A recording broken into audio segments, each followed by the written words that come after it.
বিশাল কাজ করেছিলেন।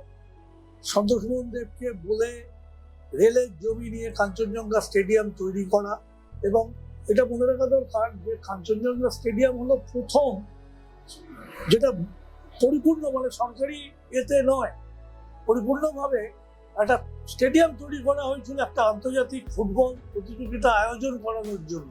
কারণ স্টেডিয়াম ছাড়া ইন্টারন্যাশনাল টুর্নামেন্ট হতে পারে না, এবং সেটার জন্য অল আউট দিয়েছিলেন প্রদ্যুৎদা।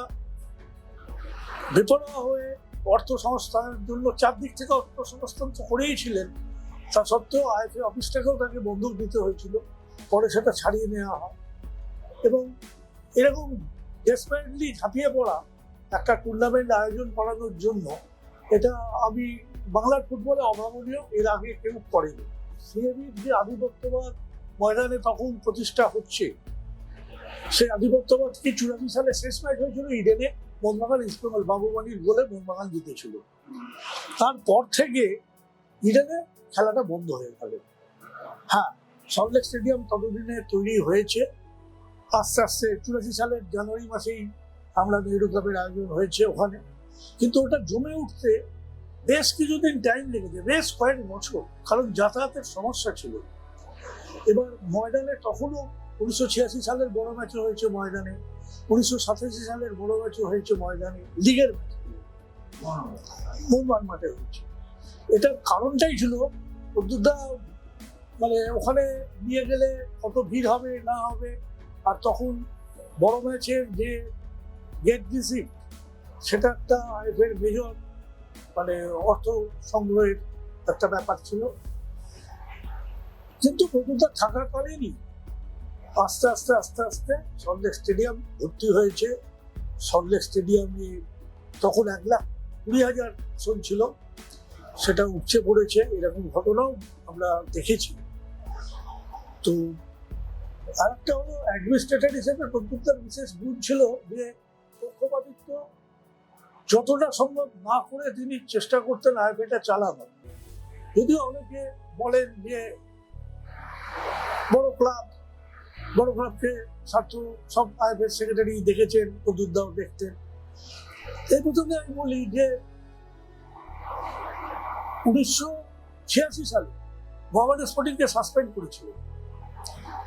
তো মোহামেডান স্পোর্টিংকে শৃঙ্খলা ভঙ্গের দায় সাসপেন্ড করার ক্ষমতা প্রদ্যুৎদার আগেও কেউ দেখায়নি, প্রদ্যুৎদার পরেও কেউ দেখায়নি। এবার মোহনবাগান ক্লাবে তখন সুব্রত ভট্টাচার্য সুপার হিরো।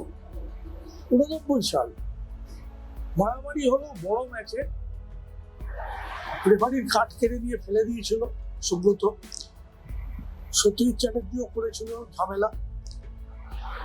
প্রত্যেকটা যেদিন গভর্নিং মিটিং আছে তার আগের দিন আমি গিয়েছিলাম, আমি বললাম কি বাবলু কি শাস্তি পাবে, বললো ওকে ক্ষমা চাইতে হবে, তারপরে ওর শাস্তি বাড়বে না কমবে সেটা কালকের মিটিংয়ে ঠিক হবে।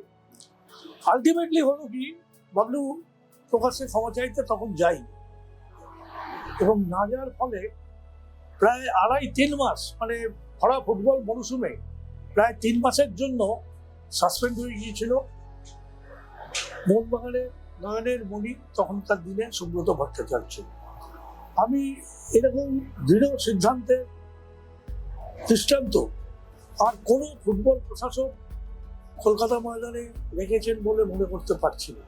প্রদ্যুৎদার সঙ্গে আমার প্রথম যেদিন দেখা হয়েছিল সেদিনই জিতেছিলেন আইএফএ নির্বাচনে, একটা দুর্ঘটনা ঘটেছিল। তো তারপরে আমি প্রদ্যুৎদাকে জিজ্ঞেস করেছিলাম যে আপনার স্বপ্ন কি, কলকাতা ফুটবলকে সমৃদ্ধ করার, বাংলার ফুটবলকে সমৃদ্ধ করার জন্য আপনার এর পরবর্তী পদক্ষেপগুলো কি হতে পারে।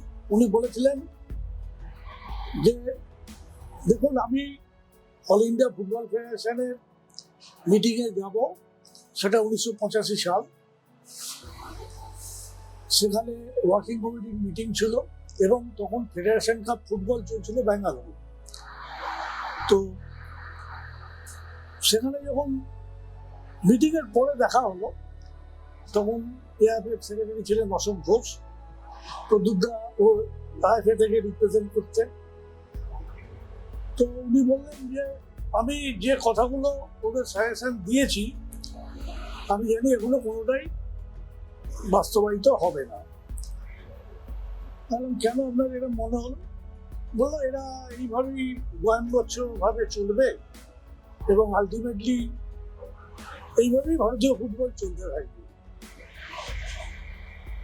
আজ শুনে অনেকে অবাক হবে, কিন্তু পেশাদার ফুটবলে প্রথম যে পরিকল্পনা ভারতীয় ফুটবলে যদি কেউ করে থাকেন তবে তিনি হলেন প্রদ্যুৎ দত্ত। কেন বলছি এ কথা, যে আমি তখন অবাক হয়ে গিয়েছিলাম যখন উনি কথাটা বললেন। বললে আমি কলকাতা দিয়ে শুরু করতে পারবো না, যদি ভারতীয় ফুটবলে অল ইন্ডিয়া ফুটবল ফেডারেশন এটা চালু করে তাহলে বাংলা প্রথম পথ দেখাবে এবং প্রথম সাপোর্ট করবে। কিন্তু ন্যাশনাল ফুটবল ফেডারেশন যদি কোনো স্পেশাল রেজলিউশন দিয়ে পেশাদারিত্বের দিকে দেশের ফুটবলকে এগিয়ে নিয়ে না যায় তাহলে ফলে লোকাল ভিত্তিতে এটা করাটা কঠিন হবে।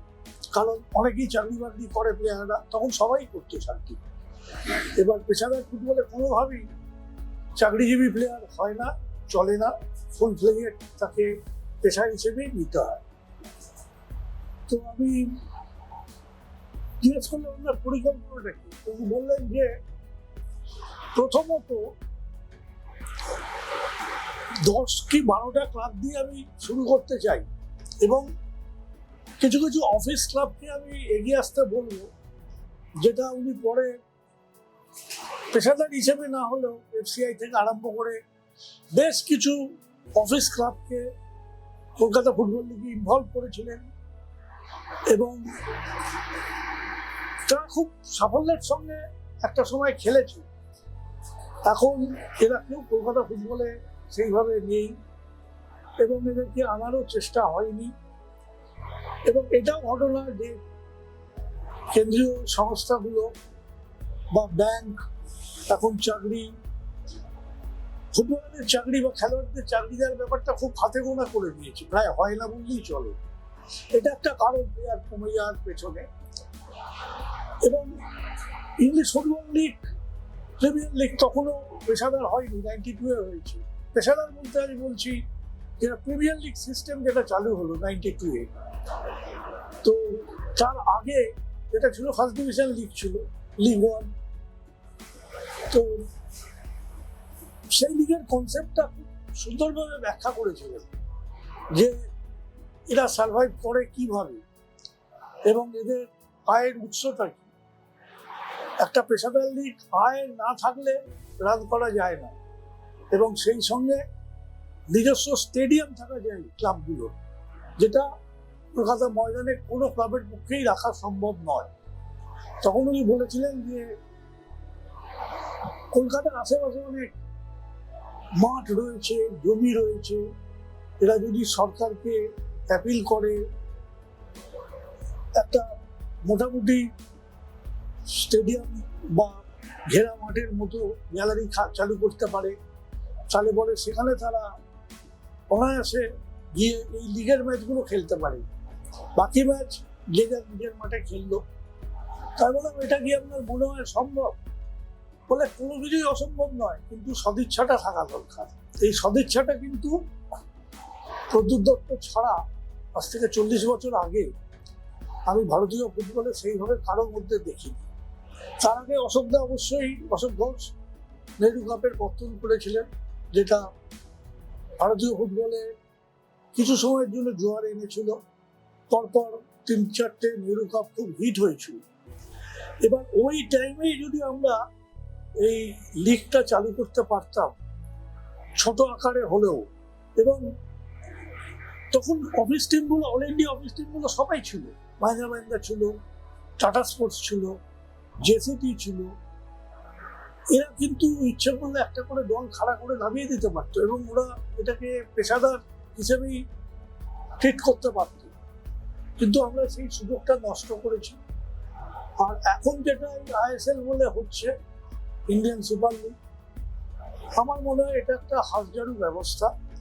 প্লেয়াররা অনেকে চাকরি করে না, বেশিরভাগই চাকরি করে না বটে, কিন্তু যে স্ট্যান্ডার্ডের ফুটবলার এই আইএসএল এ খেলছে, বিশেষ করে বিদেশে, তাদের খেলা দেখার জন্য আমি প্রায় 1966 সাল থেকে মাঠে যাই।